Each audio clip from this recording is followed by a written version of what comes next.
Hey, Dr. Daryl Gioffre here, CEO and founder of Alchemind and the author of Get Off Your Sugar and Get Off Your Acid. So can you believe it? The holidays are here. It's crazy how fast this year went by. My favorite time of the year, the energy this time of the year is just amazing. But this is also the time of year when most of us tend to stress eat the most. When I say stress eat, what are the foods that we typically go for? Comfort foods, and that's sugar, carbs, things like that, right? And listen, guilty as charged. I used to be massively addicted to sugar, and this time of year is literally when I went off the rails. So I know what it's like. I've been through it, and my goal for you today is to help you come up with some key strategies that I've used and developed over the years to not let us fall into that stress eating roller coaster. And if you're there, get us off of that stress eating roller coaster. And it's doable. And here's the best part. It doesn't have to be about deprivation. You do not have to take away the foods and things that you love this time of year to keep yourself healthy, to get yourself into that peak state, to hit that new year, January 1, head on with energy, vitality, and that right mindset. Because what happens with most of us, we go through Thanksgiving, Hanukkah, Christmas, and then the new year, and we just beat ourselves into the ground emotionally, physically,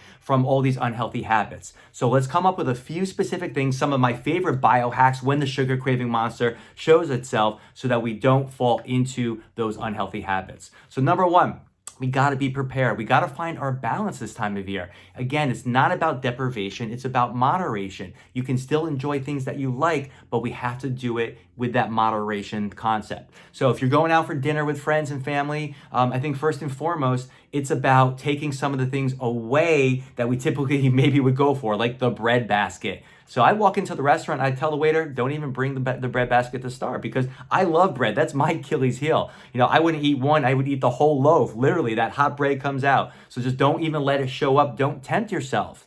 If you're gonna have a drink, it's fine. I give you full permission to indulge. But instead of having 2 drinks, let's have 1 instead. Again, moderation, not deprivation. Instead of having something like a beer, which is the worst form of alcohol, sorry beer lovers, because it's a fermented grain, have something more like a grain-free vodka, like a Ciroc. It's a better choice, right? Or tequila. The middle of the road choice would be something like a wine. But again, in wine, there's still yeast and sugar. So beer would be the one I would avoid. The better option would be red or white wine. The best option would be a grain-free vodka or something like tequila. And again, instead of having 2 drinks, you're going to have 1 drink. And when you get home before you go to sleep, that's when you're going to have a scoop of our Alchemind acid-kicking minerals to neutralize the acid that was in that alcohol. So it doesn't have that inflammatory effect on you when you sleep. And the reality is, guys, is that's why we don't sleep.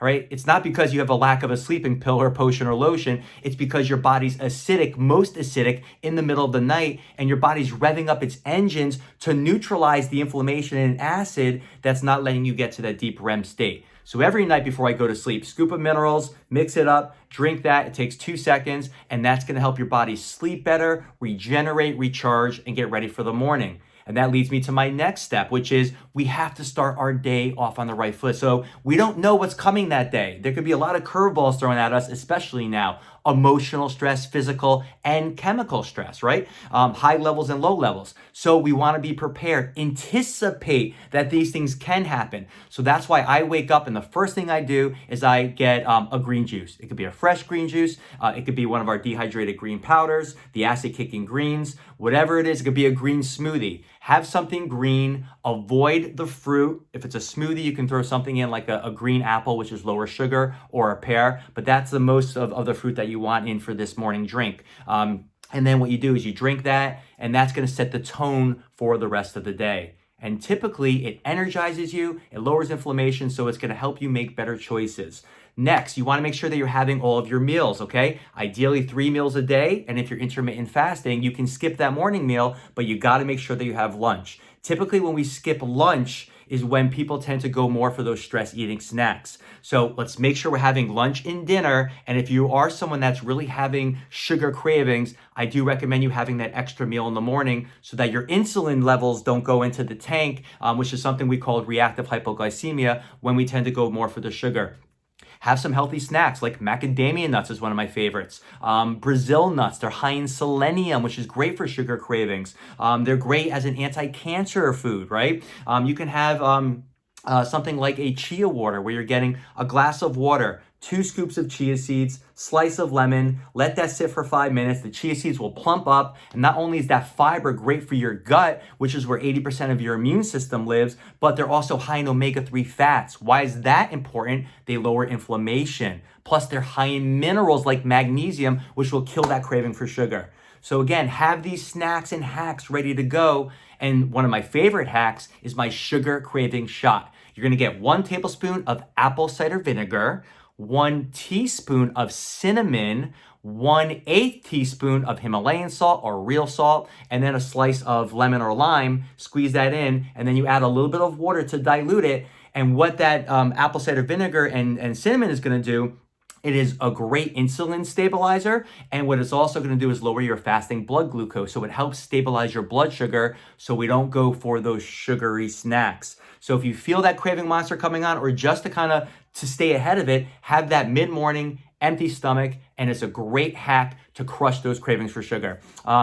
Move your body. Motion is emotion. We tend to stress eat when we're stressed. So when we move our body, that could be taking an at-home fitness class. That could be doing something like a rebounder, which is a mini trampoline. 10 minutes is all it takes, guys. It could be doing Tai Chi or yoga, whatever it is that you enjoy. Move your body. It stimulates your endorphins, your cephalons. That's going to get you into that peak state where we tend to make better choices. And then lastly, do a detox in the New Year's. We have a phenomenal 3-day detox, a 10-day detox. Whatever it is that you do, it's a great reset for your body to move into that strength state that's going to give you energy and just reset yourself for the new year. So hopefully this was helpful for you. If there's anything I could do to help you, reach out. And happy holidays, Merry Christmas, and happy Hanukkah, happy New Year. All the best for everyone, whatever it is that you celebrate. Sorry if I missed what you do celebrate, but much love and appreciation for everybody. And make it your best year yet, but start now today.